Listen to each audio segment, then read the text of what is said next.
Assalamualaikum warahmatullahi wabarakatuh. Alhamdulillahirabbil alamin. Asyhadu an la ilaha illallah wa asyhadu anna Muhammadar Rasulullah. Allahumma shalli ala Muhammad wa ala ali Muhammad. La haula wa la quwata illa billah, amma ba'd. Saudaraku yang dirahmati oleh Allah Subhanahu wa taala, alhamdulillahirabbil alamin, kita kembali bertemu dengan Ramadan. Dari Abu Hurairah radhiyallahu an berkata, Rasulullah sallallahu alaihi wasallam memberikan kabar gembira kepada para sahabatnya. Beliau bersabda, telah datang kepada kalian bulan Ramadan, bulan yang diberkahi. Allah Subhanahu wa taala mewajibkan kepada kalian puasa di dalamnya. Pada bulan ini pintu-pintu surga dibuka, pintu-pintu neraka ditutup, dan juga para setan dibelenggu. Juga di dalam bulan Ramadan ini, di mana di dalamnya terdapat malam yang lebih baik dari 1000 bulan. Barang siapa yang tidak memperoleh kebaikan di dalamnya, maka tidak memperoleh kebaikan apa-apa. Hadis ini diriwayatkan Ahmad dan Hasan.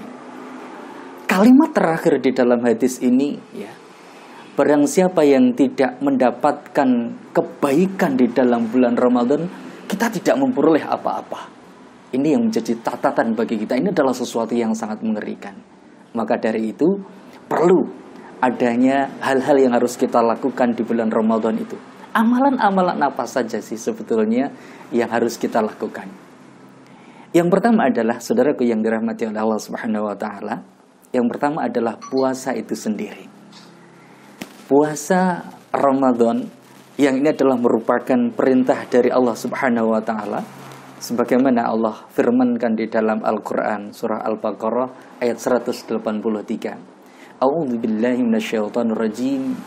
Ya ayyuhalladzina amanu kutiba alaikumusiyam kama kutiba 'alal ladzina min qablikum la'allakum tattaqun.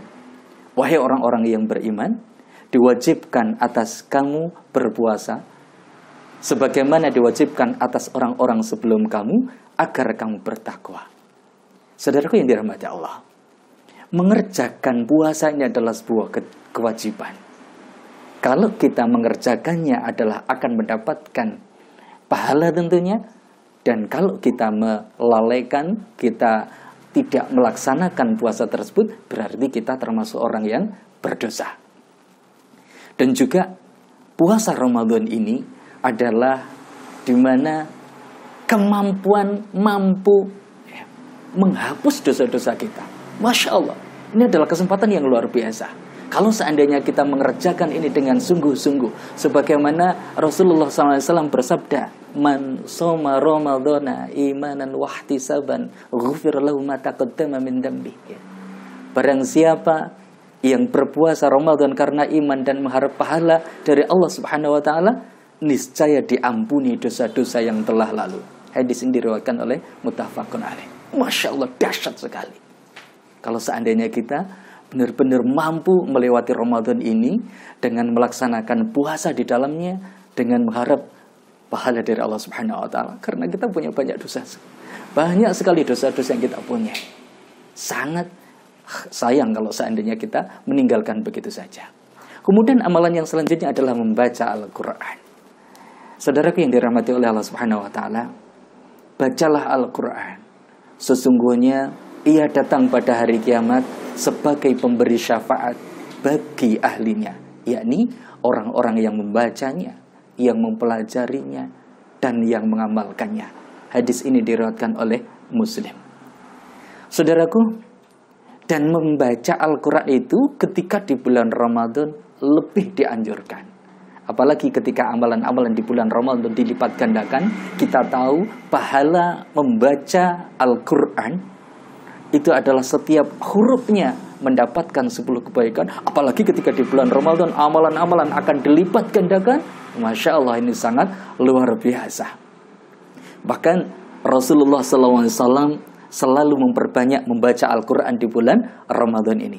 Seperti diceritakan di dalam hadis dari Aisyah, ia berkata, saya tidak pernah mengetahui Rasulullah Sallallahu Alaihi Wasallam membaca Al-Quran semuanya, sholat sepanjang malam, dan puasa sebulan penuh selain di bulan Ramadan. Hadis ini diriwayatkan oleh Ahmad.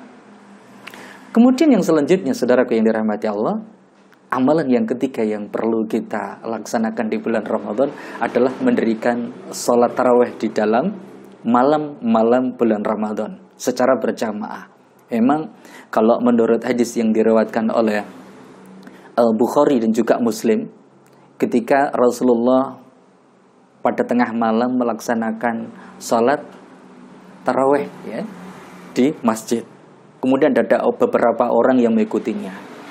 Esok paginya menjadi sebuah perbincangan. Akhirnya hari kedua ketika Rasulullah melaksanakan sholat semakin banyak. Hari ketiga semakin banyak. Bahkan hari keempat masjid tidak mampu untuk karena penuhnya jamaah.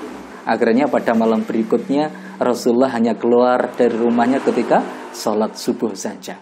Namun semenjak itu Rasulullah SAW tetap melaksanakan sholat tarawih. Dan ketika zamannya Umar bin Khattab, maka sholat tarawih berjamaah ini kembali disepakati untuk berjamaah di masjid.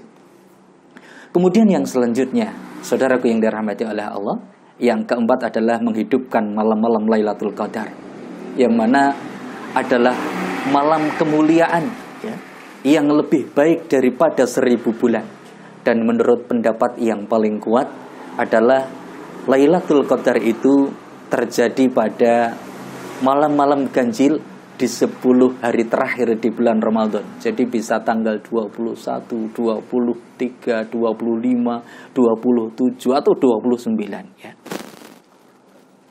Khairum min alfi syahr ya.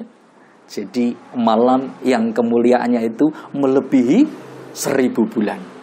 Ketika kita mendapati bulan Ramadan dan di dalamnya ada Lailatul Qadar, apa yang harus kita lakukan? Kita perbanyak amalan malam itu. Kita sholat, tilawatil Quran, kita zikir. Bahkan adalah Aisyah radhiyallahu anha, beliau pernah bertanya kepada Nabi sallallahu alaihi wasallam, "Wahai Rasulullah, jika aku mendapatkan Lailatul Qadar, maka apa yang aku ucapkan?" Maka beliau pun menjawab, bacalah Allahumma innaka afuwun tuhibbul afwa fa'fu anni. Ya Allah, sesungguhnya Engkau adalah Maha Pengampun yang suka mengampuni, maka ampunilah aku. Dan amalan selanjutnya, saudaraku yang dirahmati oleh Allah, memperbanyak sedekah. Adalah Rasulullah itu paling pemurah ya, apalagi di bulan Ramadan. Maka beliau lebih pemurah dibanding dengan bulan-bulan yang lainnya. Hal ini berdasarkan hadis yang diriwayatkan Ibnu Abbas radhiyallahu anhu ya. Rasulullah SAW itu adalah manusia yang paling pemurah, dan beliau lebih pemurah lagi di bulan saat Jibril menemui beliau, yakni di bulan Ramadan. Hadis ini diriwayatkan oleh Bukhari. Dan yang keenam, amalan yang paling utama ketika di bulan Ramadan sebetulnya adalah amalan umrah. Karena ketika seseorang melaksanakan umrah di bulan Ramadan itu, bahkan dinilai sebagaimana Ramadan, di bulan Ramadan tersebut nilai umrahnya dinilai sebagaimana ibadah haji. Dan yang ketujuh adalah memperbanyak i'tikaf di 10 hari di bulan Ramadan, di hari-hari terakhir, 10 hari terakhir di bulan Ramadan. Saudaraku yang dirahmati Allah, itulah amalan-amalan yang sehingga ketika kita melewati bulan Ramadan akan mendapatkan kebaikan-kebaikan di dalamnya. Semoga kita tidak menjadi orang yang gagal lagi melewati bulan Ramadan. Semoga Ramadan kali ini kita memperoleh apa yang diharapkan oleh Allah Subhanahu wa taala, agar kita mendapatkan maghfirahnya ya. Kita mendapatkan rahmahnya ya Allah. Alhamdulillahirabbil alamin. Al-'afwu minkum billahi taufiq wal hidayah. Wassalamualaikum warahmatullahi wabarakatuh.